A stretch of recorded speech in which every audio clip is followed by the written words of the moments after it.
बढ़ते आगे, बेटा पुलिस ने भारी मात्रा में कारतूस, 2 विदेशी राइफल और एक एयर गन बरामद किया है। रविवार को मुकेश सिंह और उसके साथियों ने गोलीबारी की थी, जिसमें एक व्यक्ति की मौत हुई थी और इसी मामले में पुलिस ने छापेमारी की तो 326 कारतूस और विदेशी राइफल बरामद किए गए हैं। जब्त की गई राइफल ऑस्ट्रेलिया और इंग्लैंड की बनी हुई है। हालांकि छापेमारी से पहले आरोपी मुकेश सिंह और अजीत सिंह मौके से फरार हो गया है। 20 तारीख को एक घटना हुई थी जिसमें एक हरिंदर वर्मा नामक व्यक्ति के ऊपर गोली चलाने का केस दर्ज हुआ था 1235 बीटा थाना। कल रात एक सूचना मिली कि वो अपने सहयोगियों के साथ मोदेही गांव में काफ़ी सारी भारी मात्रा में हथियार व गोलीबारी के साथ वहां पे प्रेजेंट है। तो उसमें एक हमारे द्वारा एक विशेष टीम का गठन किया गया, जिनके द्वारा मोदेही में रेड की गई। उनके एक सहयोगी हैं अजीत कुमार करके, वहाँ उनके घर से भारी मात्रा में करीब 326 जिंदा कारतूस, करीबन 2 लाख कैश, उसके अलावा एक राइफ़ल जो विदेशी मेड बताई जा रही है अभी तक, वो बरामद की गई। पटना में बीपीएससी ऑफिस के बाहर अभ्यर्थियों ने प्रदर्शन किया है। अभ्यर्थी 67वीं संयुक्त परीक्षा में धांधली का आरोप लगा रहे थे। वे पेपर लीक मामले की सीबीआई जांच कराने की मांग कर रहे हैं। साथ ही एग्जीबिशन कंट्रोल अमरेंद्र कुमार को बर्खास्त करने की भी मांग कर रहे हैं। परीक्षार्थियों का कहना है कि पीडीएफ फॉर्मेट में जो रिजल्ट जारी हुआ है उसमें छेड़छाड़ किया गया है। साथ ही ओएमआर शीट में भी छेड़छाड़ की गई है।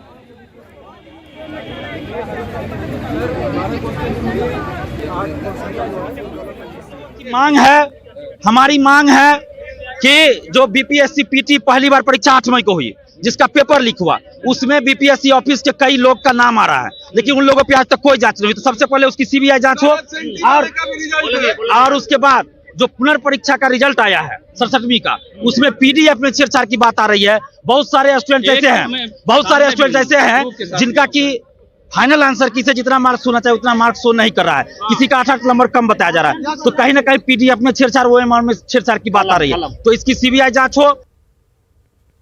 शिवहर के कुशहर गांव में हाईकोर्ट के आदेश पर प्रशासन ने अपना बुलडोजर चलाया। सरकारी जमीन पर कब्जा कर बनाए गए कुल 142 घरों को तोड़ दिया गया है। अंचलाधिकारी के नेतृत्व में यह कार्रवाई की गई। मौके पर हंगामे की आशंका को लेकर बड़ी संख्या में पुलिस पदाधिकारी और सरकारी अधिकारियों को भी तैनात कर दिया गया है। 142 आदमियों को नोटिस किया गया था, जिसमें महादलित परिवार 13 या 14 हैं, उनको छोड़ा गया है। और बाकी स्वयं यहाँ के नागरिक अपने से भी बहुत ज़्यादा तोड़े हैं 3-4 दिनों में। जो बचे हुए हैं उसको हम लोग एक्सरसाइज कर रहे हैं। अतिक्रमण आज हटाया जा रहा है माननीय उच्च न्यायालय के आदेश के क्रम में, ठीक है ना। वो रिट याचिका दायर किया गया था, उसके आलोक में सीओ साहब को टास्क मिला है कि अतिक्रमण मुक्त कराना है इस रोड को। तो उन्होंने नापी करवाकर और इसको हटाने के लिए काफ़ी दिनों से जो है पब्लिक को समझा बुझा के, जिसमें बहुत से पब्लिक जो है स्वतः ही अतिक्रमित भूमि को खाली कर दिए, अपना सामान समेट के हटा लिए हैं। कुछ बाकी रह गया है तो उसे हटाया जा रहा है। जमशेदपुर के गालूडी में नेशनल हाईवे पर नवनिर्मित टोल प्लाजा का उद्घाटन एनएचएआई के अफसर ने किया तो इसके खिलाफ ग्रामीणों का हुजूम धरने पर बैठ गया। उनका कहना है कि टोल प्लाजा के निर्माण के लिए 37 ग्रामीणों से 21 एकड़ जमीन ली गई थी, पर ना तो बाजार दर पर मुआवजा मिला है, ना ही नौकरी दी गई है। यही नहीं, 30 किलोमीटर के दायरे में 2-2 टोल प्लाजा बनाने का भी ग्रामीणों ने जोरदार विरोध किया।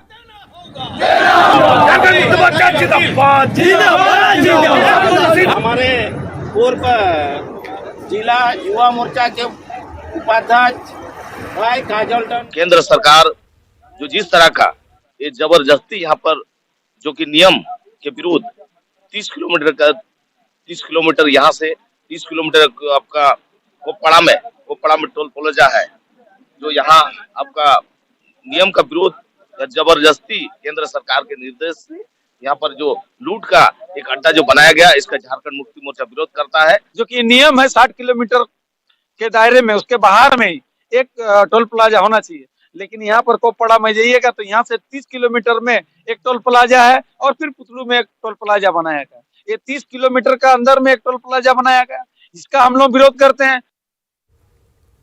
देवघर में एक व्यक्ति अपने हक के लिए डीसी कार्यालय के सामने आमरण अनशन पर बैठ गया। पीड़ित विनोद मेहरा का कहना है कि उनकी पुश्तैनी जमीन पर भूमाफिया और स्थानीय अधिकारी घर नहीं बनाने दे रहे हैं। पीड़ित का कहना है कि भूमाफिया स्थानीय अधिकारी पर दबाव डालकर उनकी जमीन पर कब्जा जमाए हुए हैं।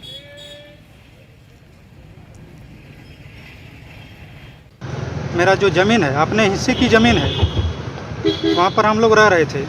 अंचलाधिकारी के अनुसार घर बनवा दिया है हमको, सीओ साहब एक बार बनवाया। उसके बाद हम लोग वहाँ बसवास कर रहे थे। एक छोटा सा दुकान भी दिए हुए थे, वहाँ रह रहे थे। उसके बाद क्या हुआ कि भूमाफिया है मेरा गांव का, वो जो है भूमाफिया है, पैसे से दबंग है। वो सीओ साहब उससे मिला हुआ है। वो बार बार हमको वहाँ से चिट्ठी रोक निकाल देता है, रोक लगाने का चिट्ठी। तथा स्थिति बेदखल कर दिया है हमको वहाँ से, घर से। खबर मुजफ्फरपुर से है, जहां रायपुर पुलिस की जांच में बिहार, यूपी और अन्य राज्यों के 128 ट्रकों की चोरी कर फर्जी कागजात से उसे बेचने का मामला सामने आया है। लीज पर लेकर 280 ट्रक गायब करने वाला मास्टरमाइंड सत्येंद्र सिंह मुजफ्फरपुर का निकला। इस मामले में मुजफ्फरपुर के सदर थाने के यादव नगर मोहल्ला के सत्येंद्र सिंह सहित 8 आरोपियों को गिरफ्तार किया गया। इसके साथ ही 20 ट्रक भी जब्त कर लिए गए हैं।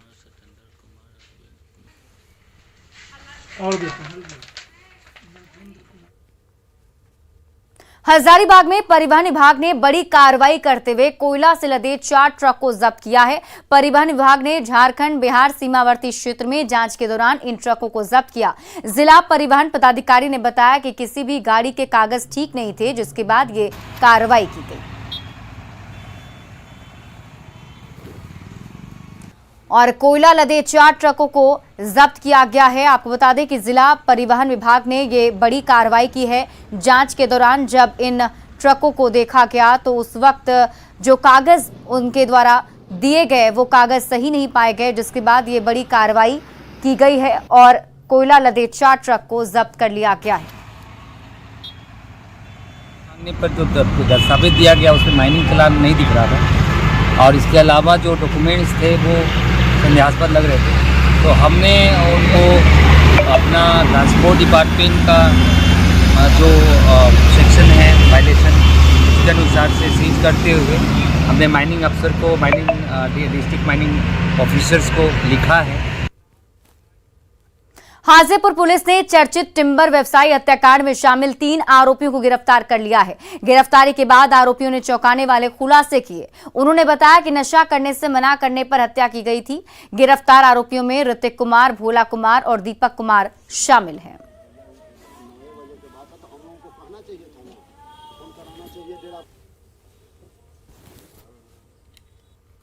तीन लोग पकड़े गए हैं, जिनका नाम है ऋतिक, भोला एवं दीपक कुमार। और उनके पास से बरामदी हुई है 1 कट्टा, 1 देसी पिस्टल, 5 जिंदा कारतूस, लूटा गया 1000 रुपये अंकित जिस पर रहता है चांदी का नोट और उन अपराधी द्वारा घटना के समय पहने गए कपड़े। अरवल के समहरिया महादलित टोले में दबंगों की करतूत से लोग परेशान हो गए हैं। दरअसल गांव में लोगों ने चंदा इकट्ठा कर हैंडपंप लगाया था, जिसे दबंगों ने न केवल उखाड़ा बल्कि लोगों के साथ गाली गलौज भी की। इस घटना के बाद से लोगों में आक्रोश देखने को मिल रहा है। घटना की जानकारी कलेर थाने की पुलिस को दे दी गई है, जिसके बाद मौके पर पहुंची पुलिस पूरे मामले की जांच में जुट गई है।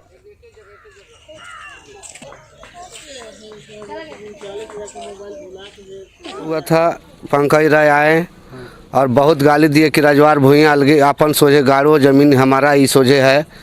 और मैंने बहुत गाली दिया, जैसे मैंने हम लोग सह के मैंने रह गए और कुछ नहीं कहे। थाना पर गए, केस किए तो थाना बड़ा बाबू आए, चेक करके गए हैं। अब उसके बाद में फिर कुछ नहीं हुआ है सर। कि यहाँ सार्वजनिक जगह है, यहाँ हम लोग चंदा इकट्ठा करके, छोटा बच्चा नन्हा मुन्ना लोग इकट्ठा करके इस चापाकल को हम लोग लगा रहे थे कि हम लोग को आराम होगा नित्य क्रिया शौच करने के लिए। क्योंकि सुबह सुबह कहीं दूसरे जगह अगर कल को छू दिया जाता है तो नीच भावना से देखा जाता है। जमुई के लक्ष्मीपुर थाना इलाके के केनूहट मोड़ के पास अंडे के कार्टन से लदी एक पिकअप वैन बेकाबू होकर दुर्घटनाग्रस्त हो गई, जिसके बाद ग्रामीणों के बीच अंडा लूटने की होड़ मच गई। दुर्घटना के बाद पिकअप वैन पर लदे अंडे के कार्टन अब सड़क पर बिखरे, तब दर्जनों की संख्या में मौजूद लोगों ने अंडा लूटना शुरू कर दिया। जानकारी के अनुसार ये पिकअप वैन मुंगेर से जमुई जा रही थी, तभी दूसरी गाड़ी से यहां पर टक्कर हो गया। फिलहाल इस हादसे में घायल चालक को लक्ष्मीपुर सदर अस्पताल में भर्ती कराया गया है।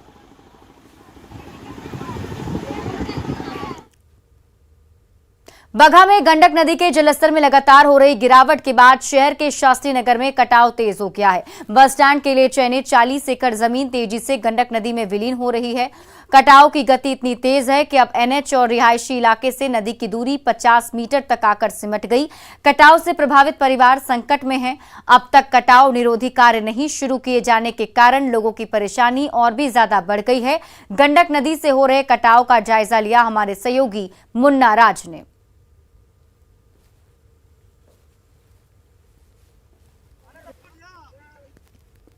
गंडक नदी के जलस्तर में कमी के बाद बगहा के शास्त्री नगर में कटाव का संकट बढ़ गया है। हम बगहा के शास्त्री नगर की तस्वीर आपको दिखा रहे हैं, जहां गंडक नदी लगातार कटाव कर रही है और लगातार यहां पे मांग भी हो रही है कटाव निरोधी कार्य के लिए, लेकिन अभी तक जल संसाधन विभाग के तरफ से कोई सुधि लेने नहीं आया है। और लगातार जो शास्त्री नगर का इलाका है, धीरे धीरे नदी और रिहायशी इलाके का जो फासला है घटकर करीब 50 मीटर तक महज बच गया है। तो लगातार यह इलाका पिछले कई सालों से कटाव का दंश झेलते रहा है, लेकिन उसके बाद भी यहाँ के लोगों की शिकायतें अभी तक अधिकारियों तक नहीं पहुंची है और लगातार गंडक नदी आगे बढ़ रही है। तो कटाव की जो आप क्या हालात हैं आप देख सकते हैं कि किस तरह से दर्दनाक स्थिति बनी हुई है और लगातार गंडक नदी धीरे धीरे करके आगे बढ़ रही है। तो तमाम लोगों की मांग है और लगातार लोग अब आंदोलन पर उतरने के लिए मजबूर हो गए हैं। और लगातार जिस तरह से कटाव हो रहा है और यही हालात बना रहा तो एनएच से फासला महज 100 मीटर से भी कम रह जाएगा। इसके बाद भी जल संसाधन विभाग के तरफ से कहीं कोई कार्रवाई नहीं की जा रही है। तो क्या शिकायत बराबर नहीं की? बहुत शिकायत बटे, हम लोग के कुछ नहीं खेती होखत, ना नदी बनाता, ना ठोकर बनाता, ना पुल बनता है। नदी एकदम आ गई, एकदम पिछुआरे घर के पीछे आ गई नदी।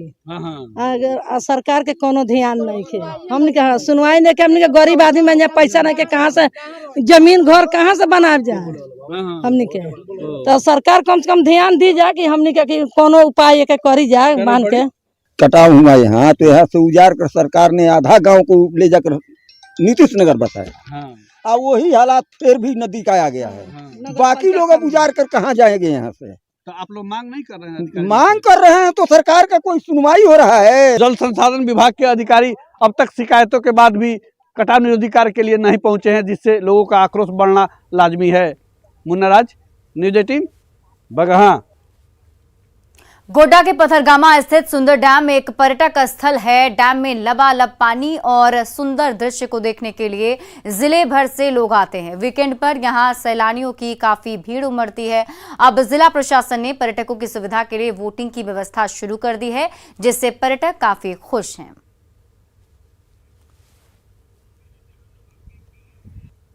पर्यटन के लिहाजे से अब गोड्डा धीरे धीरे और आगे बढ़ता हुआ जा रहा है। दरअसल इस वक्त हम गोड्डा के सुंदर डैम में हैं और आप देख सकते हैं कि डैम के बीच हम एक नौके पर खड़े हैं। इससे पहले गोड्डा में नौका विहार का जो आनंद था वो लोग नहीं ले पा रहे थे। हालांकि सुंदर डैम सुंदर जरूर था, इसे सुंदर बनाने के लिए जिला प्रशासन ने कवायद जरूर शुरू की थी, लेकिन वो अब तक धरातल पर है, वो नहीं उतर पाया था। लेकिन स्थानीय लोग यानी आसपास सुंदर डैम के आसपास रहने वाले लोगों ने एक समूह बनाकर एक ग्रुप के माध्यम से एक नाव खरीदने का ठाना, यानी एक बोट खरीदने का ठाना। और ये ठाना की जो भी लोग सुंदर डैम में घूमने के लिए आएंगे उन्हें नौका विहार का आनंद दिलाया जाएगा। स्थानीय युवक हैं यहाँ पर हमारे साथ जो यहीं के रहने वाले हैं, हम इनसे जान लेते हैं कि इस नौका विहार का क्या शुल्क है। अगर कोई लोग यहाँ आना चाहते हैं गोड्डा में तो वो कहाँ घूमेंगे? क्या नाम हुआ अभी आपका? विशाल सोरेन। क्या कब से चालू हुआ ये नाव? 3-4 महीने से। 3-4 महीने। अब क्या लोग भीड़ बढ़ता है नाव चढ़ने के लिए? हाँ, परब में बढ़ता है। हाँ। पहले तो नाव यहाँ नहीं चलता था? पहले नहीं। कहाँ से कहाँ तक चलाते हैं इसको? यहाँ से चलाते 20 डैम तक, बस 20 डैम तक। हाँ। तो इसमें कौन खरीदा इसको? कौन है? प्रशासन दिया है या फिर आप लोग अपने से खरीदे? आधा पैसा हम लगाए हैं अपने से। हाँ, और आधा इधर से गांव के लोग लगाए हैं। और गांव के लोग सब मिलके किए? हाँ। कैसे शुल्क क्या है इसका? कितना पैसा है इसका चढ़ने का? चढ़ने का एक आदमी में 100 रुपया। 100 रुपया? हाँ। तो कमा लेते हो? जी, कमाई होता है। हाँ। कितना मिलके ये कर, कितना आदमी मिलके ये कर रहे? 14 आदमी। 14 आदमी? हाँ। सब 14 आदमी उसमें फिर उस पैसे को बांटते हो? हाँ। तो अभी हाल फिलहाल में किस दिन सबसे ज्यादा भीड़ लगा था? हाल फिलहाल में ईद में। टाइमिंग क्या है इसका? टाइमिंग सुबह 7 बजे से और शाम को 5 बजे तक। 5 बजे तक नौका विहार कर सकते हैं। हाँ। तो ये नौका विहार का आनंद है। अगर आप गोड्डा आए हैं, घूमना चाहते हैं, तो सुंदर डैम एक बार जरूर आइएगा, क्योंकि आप देखिए कितना खूबसूरत सा डैम है ये। हालांकि पानी अभी थोड़ा कम जरूर है, लेकिन इस बोट को चलने के लिए, इस स्टीमर को चलने के लिए पर्याप्त पानी है। बताया जाता है कि ये स्टीमर यहाँ से पैसेंजर को उठाती है और बीचों बीच, यानी कि डैम के बीचों बीच जाती है, और फिर लोग जो है आनंद लेते हैं। इन्होंने भाई साहब ने बताया कि एक आदमी को लेकर 100 रुपए जो शुल्क है वो यहाँ पर निर्धारित किए गए हैं। गौरव झा, न्यूज़ 18 गोड्डा। और फिलहाल इस बुलेटिन में अभी के लिए बस इतना ही। आप देखते रहिए न्यूज़ 18 बिहार झारखंड।